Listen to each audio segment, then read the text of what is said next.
Hey everyone, welcome back to English Podcast Flow. I'm Frank, and today is going to be different, really different, because today you're going to discover your true English level, not by taking a boring grammar test, not by filling out forms, but by doing something much more natural, much more fun. You're going to listen to 6 different stories. Each story represents a different English level, from beginner all the way to expert.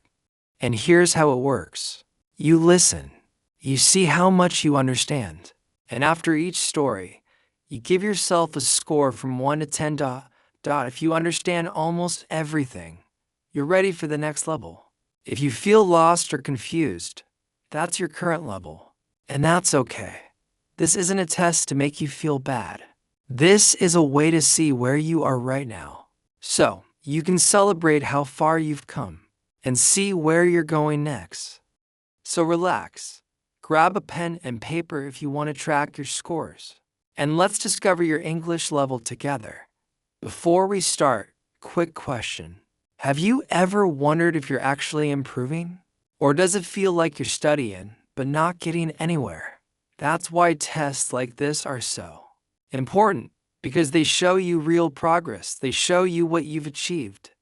Okay, here's your first story. This is A1 level, beginner English. Listen carefully. Don't worry if you don't understand every word. Just listen. My name is Maria. I am 25 years old. I live in a small house near the park. Every morning, I wake up at 7 o'clock. I make coffee. I like coffee very much. Then I eat breakfast. I usually eat bread with butter and jam. Sometimes I eat eggs.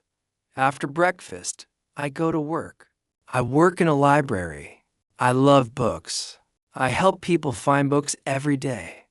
At 12 o'clock, I eat lunch. I bring food from home. I like sandwiches and fruit. After work, I walk home. I see trees and flowers. I see people walking their dogs. I like my walk home. At night, I read a book or watch TV. Then I go to bed at 10 o'clock. This is my day. It is simple, but I am happy. Okay, that was A1. Beginner level. Now ask yourself, how much did I understand? Give yourself a number from 1 to 10. If you understood almost everything, that's great. You're ready for A2. If you understood some parts, but not everything, that's your level right now. And that's perfect. You know where to focus. Okay, let's move to the next level, A2. This is A2 level, elementary English. The sentences are a little longer. The story has more details, but it's still clear and simple. Are you ready? Let's listen. My name is Carlos. I want to tell you about my first day at a new job. I was very nervous that morning. I woke up early because I didn't want to be late. I took a shower, put on my best clothes, and ate a quick breakfast. The office was in the center of the city. It took me 30 minutes by bus to get there. On the bus, I looked out the window and tried to calm down. When I arrived, a woman named Lisa met me at the door. She smiled and said, "Welcome, Carlos. We're happy to have you here." She showed me around the office. She introduced me to my new coworkers. Everyone was friendly. They shook my hand and said hello. My desk was near a big window. I could see the street below. I liked it. Lisa explained my tasks to me. I had to answer emails, make phone calls, and help with reports. It sounded like a lot of work, but Lisa said, "Don't worry, we'll help you learn." At lunch, some co-workers invited me to eat with them. We went to a small cafe nearby. We talked about our lives, our families, and our hobbies. By the end of the day, I felt much better. I wasn't nervous anymore. I felt like I could do this job well. When I got home that night, I called my mother. I told her, it was a good day. I think I'm going to like this job. That was A2, elementary level. So, How did you do? Give yourself a score from 1 to 10. If you understood most of it, you're doing great. Let's try B1. If you felt confused, 8 might be your level right now. And that's completely okay. Let's keep going. Next level, B1. Intermediate. This is B1. Intermediate level. The story is longer now. The sentences are more complex. There are more details and emotions. Let's see how you do. Listen carefully. My name is Elena, and I want to tell you about a difficult decision I made last year. I had been working at the same company for 5 years. The job was stable, the salary was decent, and my coworkers were nice. But something inside me felt empty. I wasn't passionate about the work anymore. Every morning, I woke up feeling tired. Not physically tired, but emotionally tired. I kept thinking, is this really what I want to do for the rest of my life? One evening, I was having dinner with my best friend, Anna. I told her how I felt. She listened quietly, and then she asked me a simple question. If money wasn't a problem, what would you do? I thought about it for a moment, and then I said, I would open my own bakery. I love baking. It makes me happy. Anna smiled and said, so why don't you? That question changed everything. For weeks, I couldn't stop thinking about it. I started researching how to start a small business. I saved money. I talked to people who own bakeries. And then, one day, I made the decision. I quit my job. My family was worried. They said it was risky. They said I should stay where it was safe. But deep down, I knew I had to try. The first few months were hard. I worked long hours. I made mistakes. There were days when I wondered if I had made the wrong choice. But slowly, things started to improve. People began coming to my bakery. They said my bread was delicious. They said my pastries reminded them of home. And you know what? I was happy. Really happy. For the first time in years, I felt like I was doing something meaningful. That decision to follow my passion changed my life. It wasn't easy, but it was worth it. That was B1. Intermediate. How did you feel? Did you understand most of the story? Rate yourself from 1 to 10. If you followed along easily, you're ready for B2. If you struggled a bit, B1 is your current level. And that's actually impressive. You're halfway to fluency. Let's move to B2. Upper Intermediate. This is B2. Upper Intermediate. The language is more sophisticated now. The ideas are deeper. The story has more layers. Let's listen. My name is Michael, and I want to tell you about the day I learned what true failure feels like. When I was 28, I decided to climb a mountain I had dreamed about since childhood. I trained for months. I ran every morning. I hiked on weekends. I read everything I could about climbing. I bought expensive gear, special boots, thick gloves, a jacket so heavy it felt like armor. I was determined. I was ready. When the climbing season arrived, I joined a group led by an experienced guide named Sarah. She was calm, confident, and strong. She told us, the mountain is beautiful, but it's not gentle. You must respect it. We started climbing early in the morning. The air was cold and sharp. For the first few hours, everything felt perfect. We walked through forest, crossed rivers, and took photos. We felt like a team. But as we climbed higher, the weather began to change. The wind grew stronger. Clouds covered the sun. The path became steep and slippery. After 8 hours, we reached a small camp. My legs were shaking. My hands felt weak, but I was still excited. The summit was close, so close I could almost see it. The next morning, we started the final climb. The air was thin. Every step felt twice as hard. I struggled to breathe. My chest felt heavy, but I pushed forward. I wanted to reach the top. I wanted to see the world from that summit. And then, just 400 meters from the peak, a storm hit. Snow fell fast and sharp. The wind screamed. Sarah shouted, "We have to turn back." My heart sank. I looked up at the summit. It was so close, so painfully close. But the mountain didn't care about my dream. It cared only about survival. We turned back, and with every step down, I felt like I was walking away from something important. When we finally reached the base camp, I felt empty, defeated. For days, all I could think was, I failed. I trained so hard, and I still failed. But then, slowly, something began to change inside me. Friends reminded me that I had tried. Sarah told me that failure on a mountain is natural. She said, mountains teach you humility. They teach you respect. They teach you that you cannot control everything. And she was right. That failure taught me more than success ever could. It taught me patience. It taught me discipline. It taught me respect for nature and for myself. I haven't reached the summit yet, but one day, when I'm ready, I'll go back. That was B2, upper intermediate. How did you do? Did you follow the story? Did you understand the emotions? Rate yourself from 1 to 10. If you understood most of it, you're doing incredibly well. You're almost at advanced level. If some parts were confusing, B2 is where you are now.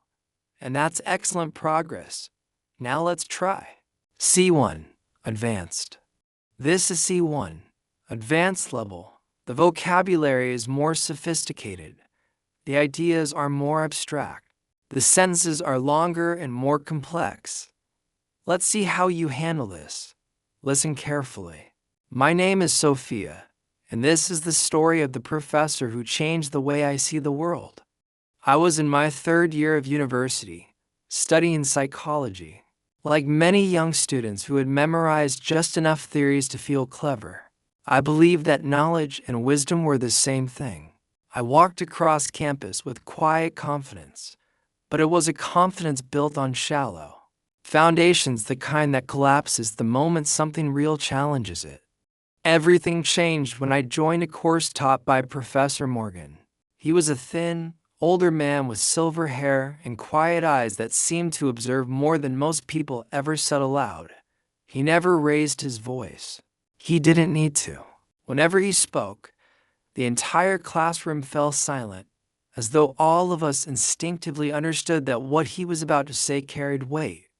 On the first day, he walked in, placed his notes on the desk, and asked a single question.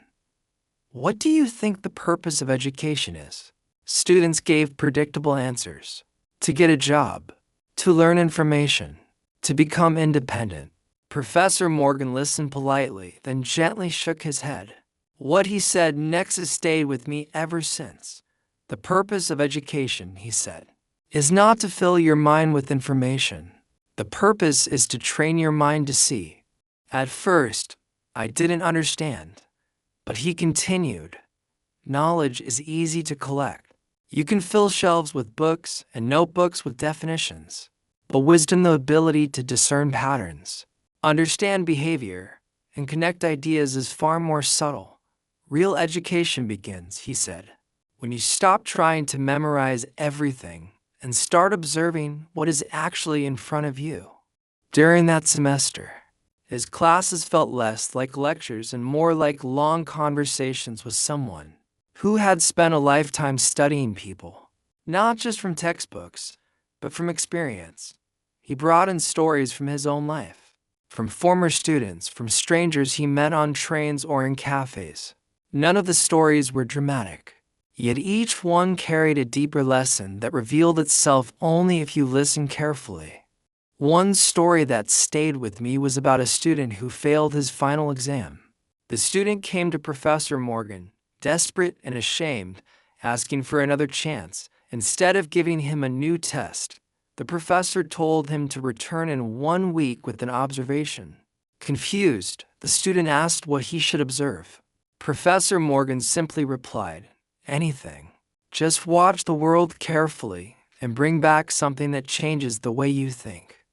The student spent the week walking around the city, unsure of what he was looking for.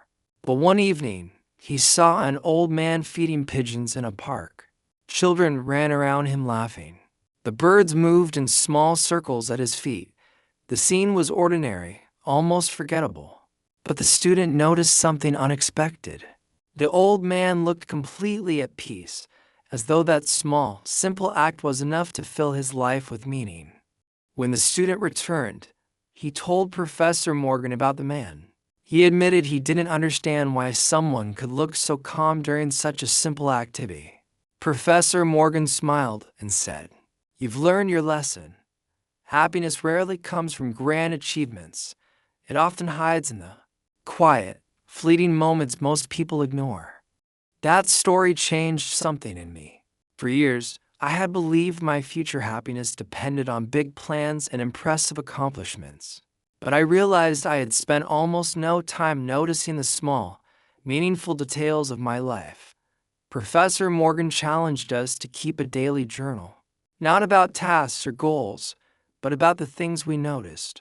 A stranger holding a door open, the way sunlight reflected off a window, the warmth of tea on a cold morning. At first, it felt strange, but slowly, it began to train my mind to tune into the world with a new kind of awareness.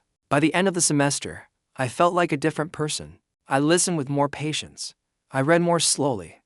I became more aware of others' emotions.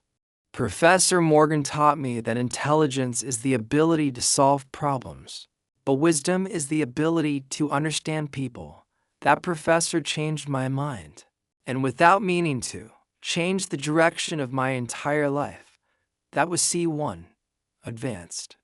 So, how did you do? Did you understand the deeper meaning? Did you follow the philosophical ideas? Rate yourself from 1 to 10. If you understood most of that story, you're operating at a very high level. You should be proud. If some parts were difficult, that's normal. C1 is where English becomes truly sophisticated. Now, let's try the final level. C2, expert. This is it. C2, expert level. This is the level where native speakers operate. The language is nuanced. The ideas are complex. The vocabulary is advanced. Let's see how you do. Listen. My name is Jonathan, and this is a story about silence. Not silence as the simple absence of sound, but as a presence of force, an intangible companion that reshapes you from the inside out. 10 years ago, I lived in a fast-paced city and worked as a journalist. My life was an endless cycle of deadlines and constant pressure. I woke to a barrage of emails, spent my days chasing narratives, and fell asleep with sirens and traffic echoing in my mind. My life had collapsed into noise, external noise, and the internal noise I had never bothered to acknowledge. One winter morning, after weeks of working without rest, something inside me simply gave way. It wasn't dramatic. It was subtle, like the quiet snap of ice breaking on a frozen lake. My thoughts slowed.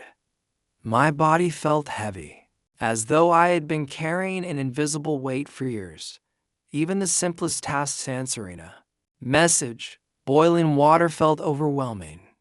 I realized it was exhaustion mixed with a kind of emotional disintegration. If I had recognized the signs earlier, I would have stepped back before reaching that point. That morning, I walked into my editor's office. I expected him to dismiss me for being weak. Instead, he quietly granted me a week off. Without thinking, I packed a bag and boarded a train to a remote mountain village. I chose it because it was far from everything familiar. When I arrived, the first thing I noticed was the air. It was sharp, clean, almost primordial, as if it belonged to another century. There were no cars, no frantic voices, no neon signs. Only tall trees swaying gently, the low murmur of wind moving through branches, and the distant sound of water flowing over rocks. I rented a small wooden cabin. The owner, an elderly woman, handed me the key and said, "Rest as long as you need." It was such a simple sentence, yet it felt like permission to breathe for the first time in years. That evening, I built a fire and sat by the window. Outside, snow reflected the faint blue light of the winter sky. For the first time in as long as I could remember, I heard nothing. Just silence, thick and steady, settling around me like a soft blanket. At first, the quiet felt uncomfortable, almost frightening. I realized how dependent I had become on noise to distract me from myself. But slowly, something began to shift. The silence became softer, then warmer, then somehow familiar. It carved out a space in my mind that I had forgotten existed. Over the next few days, I wandered into the forest. Snow fell gently from the branches. My footsteps created a soft rhythm on the ground. One day, I reached a frozen lake. Its surface was smooth, like glass covered with a thin layer of clouds. I stood there for a long time, letting the cold air fill my lungs. And then, without warning, tears slid down my face. Not from sadness, from release. It was as though the silence had reached into a part of me I had shut down years earlier, and opened a door I hadn't realized I'd locked. That week, I drifted into a routine that felt both ancient and restorative. I woke with the sun. I wandered through the woods. I cooked simple meals. I read books I had carried for years but had been too preoccupied to open. My thoughts became clearer, less disordered. My breathing slowed. My body gradually reclaimed its strength. One day, I met an old man by the lake. He was fishing, though the water was nearly frozen. He smiled and said, "Sometimes it isn't the fish we come here for. Sometimes it's the silence." We talked for nearly 2 hours. He told me stories about his life, his joys, his regrets. What struck me most wasn't what he said, but the way he said it. His voice had a steadiness that made everything feel important. Before I left, he looked at me and said, "The world is loud because people are afraid of silence. Silence forces us to face ourselves. But once you learn to listen to it, silence becomes a friend." When the week ended, I returned to the city. The noise was still there, but it no longer controlled me. I could hold on to the quiet I had found, like a small flame that refused to go out. Silence taught me something no book or mentor ever had. It taught me to understand myself and the world with a deeper clarity. That was C2, expert level. So, how did you do? Did you understand the nuanced language, the philosophical depth, the subtle meanings? If you understood most of that story, congratulations, you're operating at near native level. If parts were challenging, that's completely normal. C2 is the highest level. Even native speakers sometimes struggle with this kind of sophisticated language. All right, my friend, you've just listened to 6 different stories at 6 different levels. Now, think about where you struggled. Where did you start to feel confused? That's your current level. And here's what I want you to understand, wherever you are right now. You should be proud. Learning a language is one of the hardest things a human can do. And you're doing it. Maybe you're at A2. Maybe you're at B1. Maybe you're at C1. It doesn't matter. What matters is that you're here. You're practicing. You're improving. And 6 months from now, if you take this test again, I promise you'll be at a higher level. So celebrate where you are. And get excited about where you're going. Okay, now I really want to hear from you. Go to the comments right now and tell me, what level are you at? Write it down. Say, I'm at A2, or I'm at B1, or I'm at C1. And here's why this is important. When you write it down, you're acknowledging where you are. You're being honest with yourself. And that's the first step to getting better. Plus, I want to celebrate with you. I want to see how many different levels we have in our community. So go ahead, comment below. Tell me your level, and let's cheer each other on. Thank you so much for taking this challenge with me today. I hope it helped you see how much you've already learned.